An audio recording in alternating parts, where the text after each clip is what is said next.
Gary Barnidge, E.J. Bibbs, Jim Dre, Rob Hausler, and Anthony Izikuni? I would say Ezekune. Ezekune? That's an estimate on my part. I've had a lot of Polynesian players come through the Browns in the past, and a lot of different kind of names that you look on the paper and you're like, oh man, thank God I'm not the radio broadcaster, but they're actually not as bad as they think.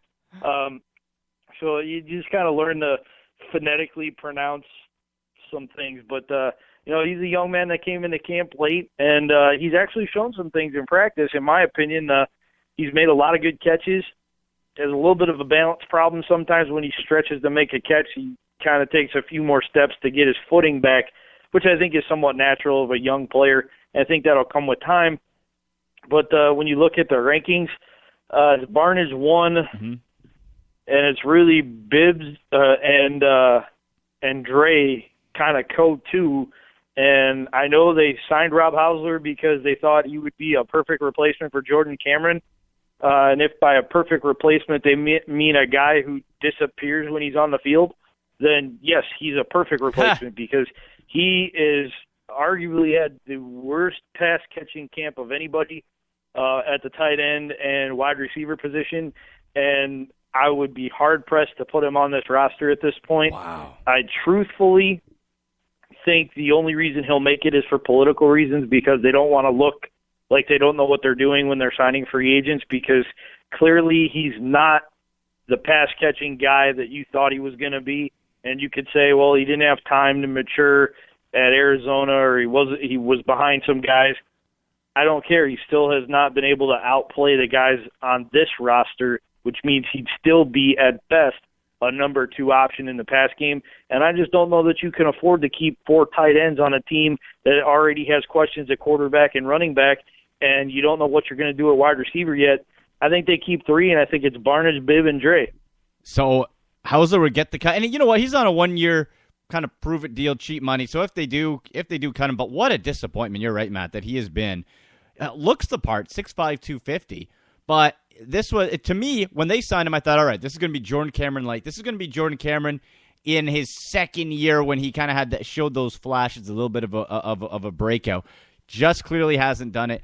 E.J. Bibbs has been a nice surprise in camp. We know Jim Dre is steady. And Gary Barnidge, I think for those fantasy football guys out there, if you want to take a late flyer on a guy, pick up Gary Barnidge, because he has sneaky speed, Matt. And we saw last year, he can make the big play. He's not going to go to the Pro Bowl, but he can make the big play. And at 6'6", 250 is a huge red zone target. So he might be the dark horse to actually make things happen on an offense, looking for anybody with some actual size. There's going to be a lot of checkdowns avausable for him over the middle of the field. Oh, yeah, you know that's right. Okay. If you're in a PPR league, you're going to want Gary Barnidge because he's going to get a lot of run. When you look at the wide receiver spot, and we'll get there in a minute, Gary Barnidge is really going to get a lot of work because the wide receiver core, they lack downfield playmakers, first and foremost. If they go in with the plan that I think they're going to go in with, you're going to need pass-catching tight ends, and you're going to need them to play extremely well. And Gary Barnidge is that guy.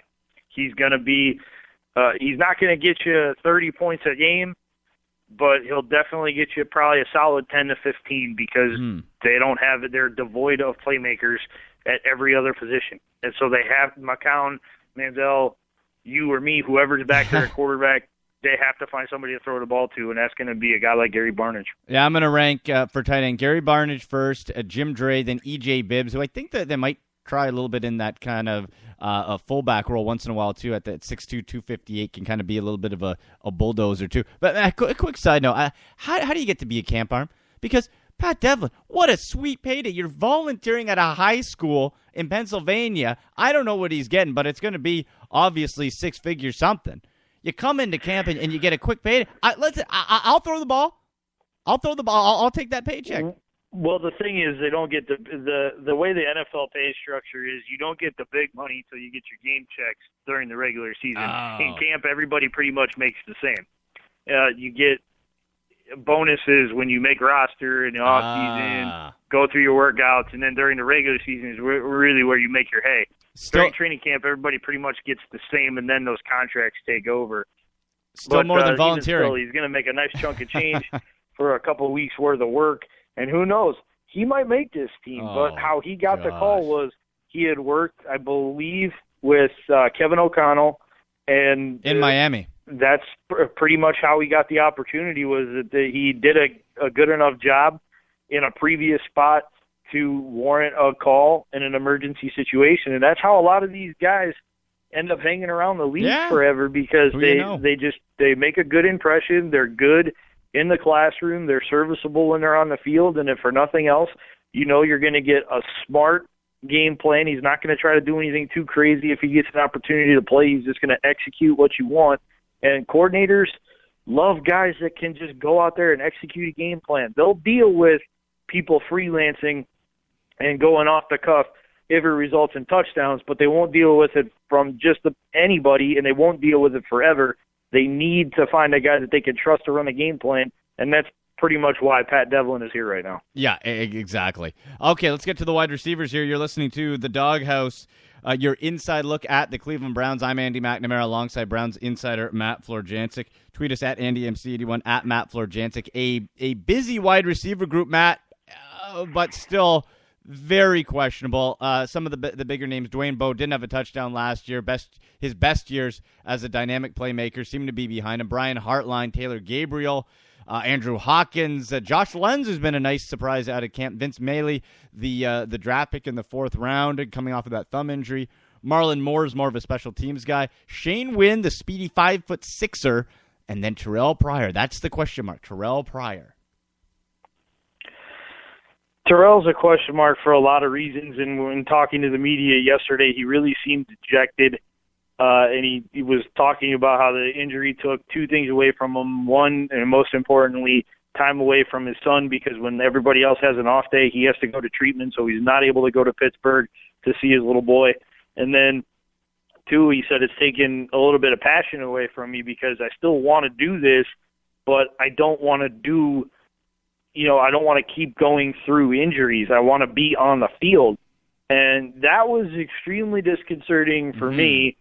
And if I was his agent, I would be really concerned about that as well, because here I am trying to represent a guy who has all the athletic talent in the world, and then he goes out and he tells the media, look, I just don't know that the passion is there, the dedication's there, but, this is really making me question my passion. And he was even asked to clarify it, and he said the exact same thing again. So I'm starting to wonder if he sees the writing on the wall that he's not going to make this team. And it's a shame, because Lord knows that this team could need all the playmakers they could get, and a guy that's 6'5", 225, you can't teach that. No. You can have all the Taylor Gabriels, the Andrew Hawkinses in the world you want, but you need a guy who can move the chains down the field. And I have this scary feeling that Brian Hartline is their number 1 threat right now. In their mind, they think he's a great down-the-field threat. And to me, he's a nice wide receiver. He's a very professional player. He's a number 2 on a very, very, very good day. More than likely, he's probably your 3rd option on a good team. Right. Dwayne Bowe at this point has shown me nothing. The only reason he's going to make this team is because he's guaranteed money whether he gets cut or not. So they're going to want him to play and try to play his way through it. Whatever hamstring injury, with this being the first ever hamstring injury in his 10-year professional career, is creeping up on him. And that doesn't show me that he wants to be on the field in training camp, because he even said he probably could have gone, but 2 weeks off really helped his body. So to me, that's telling me he just didn't want to go through camp. And I don't like hearing that from a guy just invested almost $10 million of guaranteed money. Yes, so many injuries. That's the problem. So many injuries, Matt, with this wide receiver group. And you know what Brian Hartline looks to me, he looks like a more athletic Joe Jurevicius type if we go back to 2007 with the Browns. A guy who, as you said, on a real good team would be kind of that third down, move the chain type of option, not a real downfield playmaker.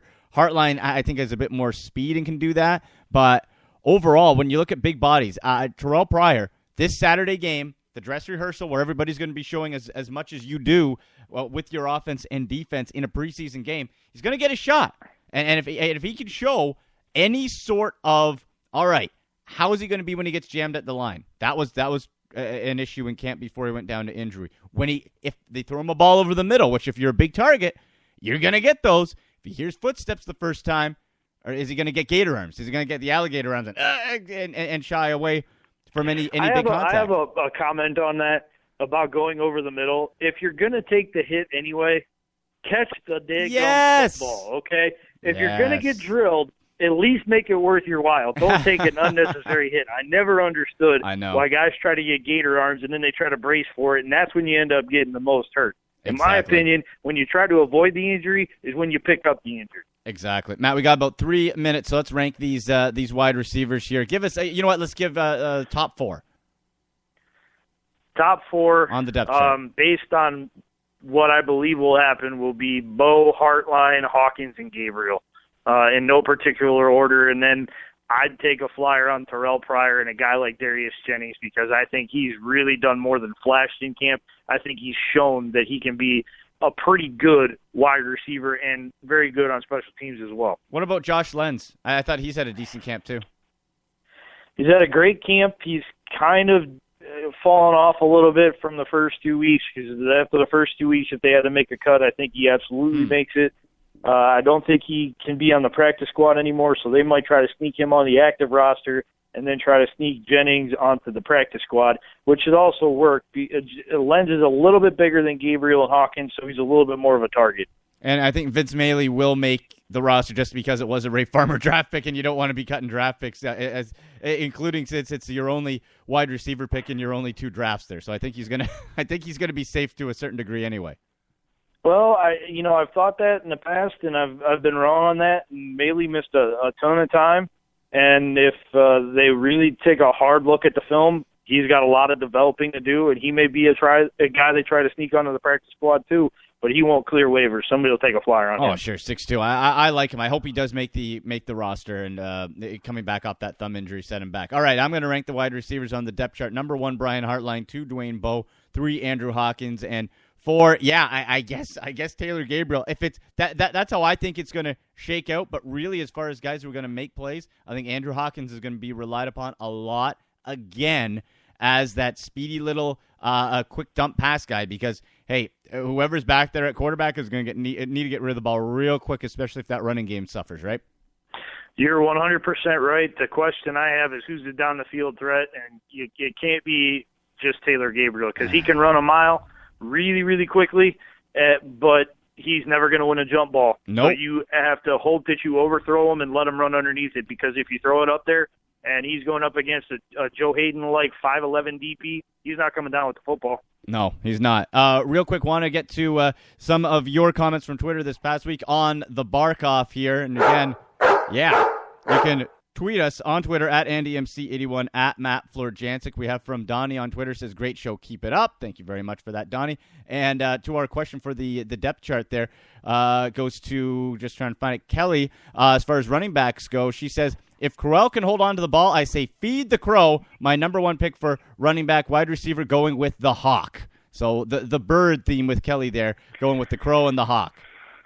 Hey, if the Crow and the Hawk can help us beat the Ravens, I'm okay with that. You're okay with that. All right, Matt, good stuff. Hey, you know what? We'll check back on Monday. We'll do it again, see how the Browns turned out in that 3rd preseason game. Can't wait to do it again with you, buddy. Sounds good, Andy. Take care and have a good weekend. You too. This has been The Doghouse, Cleveland Browns Insider Show. I'm Andy McNamara. That was Matt Florjancic. You've been listening on Spreaker.com.